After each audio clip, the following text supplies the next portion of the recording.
திருப்பத்தூரில் உழவர் பெருந்தலைவர் நாராயணசாமி நாயுடுவின் தமிழக விவசாயிகள் சங்கம் சார்பில் மதுக்கடைகளுக்கு பூட்டு போடும் நூதன போராட்டம்.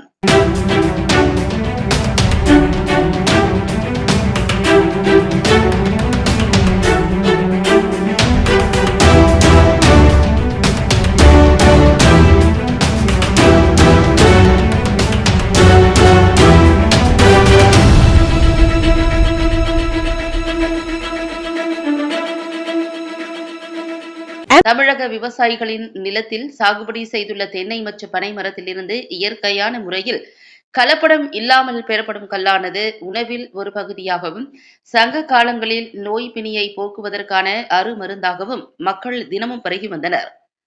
அத்தகைய கல்லுக்கு தமிழ்நாடு அரசு விதித்துள்ள தடையை நீக்க நீண்ட காலமாக கூறியும் தமிழகம் முழுவதும் கள்ளுக்கடைகளை திறக்க வலியுறுத்தியும் பலமுறை உழவர் பெருந்தலைவர் நாராயணசாமி நாயுடுவின் தமிழக விவசாயிகள் சங்கம் சார்பில் தமிழ்நாடு அரசுக்கு கோரிக்கையை வைத்தோம். ஆனால் தமிழ்நாடு அரசு இதுவரை கல்லுக்கு உண்டான தடையை நீக்கவும் கள்ளுக்கடையை திறக்கவும் எந்தவிதமான நடவடிக்கையும் எடுக்கவில்லை. தமிழ்நாடு அரசு நாட்டுக்கும் வீட்டுக்கும் மனித உயிருக்கும் ஆபத்தை விளைவிக்கும் மதுபானத்தை டாஸ்மாக் கடைகள் மூலம் விற்று வருவாயை பெருக்குவதில்தான் அதிகப்படியான ஆர்வம் காட்டி வருகிறது. தென்னை மற்றும் பனை மரத்திலிருந்து இறக்கும் கல்லு மனிதனின் உடலுக்கு ஆரோக்கியமான உணவுப் பொருளாகும்.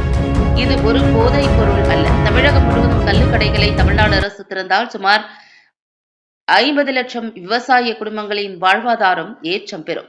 இதனால் தென்னை பனை ஆயிரக்கணக்கான தொழிலாளிகள் வாழ்க்கையும் மேம்படும். தமிழகம் முழுவதும் கள்ளுக்கடைகளை தமிழ்நாடு அரசு திறக்கப்பட்டால் அரசின் வருவாய் பன்மடங்கு உயரும் வாய்ப்பு உள்ளது. தமிழக விவசாயிகளின் நலன் கருதி தென்னை மற்றும் பனை மரத்திலிருந்து இறக்கும் கல்லுக்கு உண்டான தடையை நீக்க கோரியும் தமிழகம் முழுவதும் கள்ளுக்கடைகளை திறக்க வலியுறுத்தியும் திருப்பத்தூர் ஏரிக்கோடி பகுதியில் உள்ள தமிழ்நாடு அரசின் டாஸ்மாக் மதுக்கடைக்கு உழவர் பெருந்தலைவர் நாராயணசாமி நாயுடுவின் தமிழக விவசாயிகள் சங்கம் சார்பில் மாநில தலைவர் வேலுசாமி தலைமையில் மாநில பொதுச் செயலாளர் பழனி முருகன் மற்றும் மாநில பொருளாளர் ராஜேஷ் முன்னிலையில் மதுக்கடைக்கு பூட்டு போடும் போராட்டம் நடைபெற்றது. இந்த போராட்டத்திற்கு வருகை தந்தவர்கள் அனைவரையும் அச்சுதன் வரவேற்றார். இந்த போராட்டத்தில் கலந்து கொண்ட தலைவர்கள் மாநில துணைத் தலைவர் ராஜா பெருமாள், வேலூர் மண்டல செயலாளர் வெங்கடபதி ரெட்டி, மாநில இளைஞரணி செயலாளர் பிரகாசம், திருப்பத்தூர் போராட்ட குழு செயலாளர் குபேந்திரன், திருப்பத்தூர் மாவட்ட தலைவர் நுவேதன், மாவட்ட செயலாளர் சம்பத், மாநில துணைத் தலைவர் குப்பன் மற்றும் முக்கிய தலைவர்கள் மற்றும் ஏராளமான விவசாயிகளும் கலந்து கொண்டனர். ஆர்ப்பாட்டத்தில் ஈடுபட்டவர்களை காவல்துறையினர் கைது செய்து திருமண மண்டபத்தில் வைத்தனர்.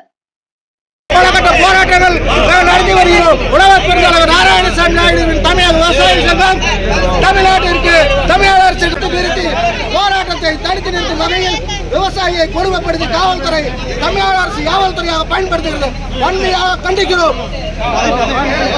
கூட்டுவோம் கூட்டுவோம் கூட்டுவோம்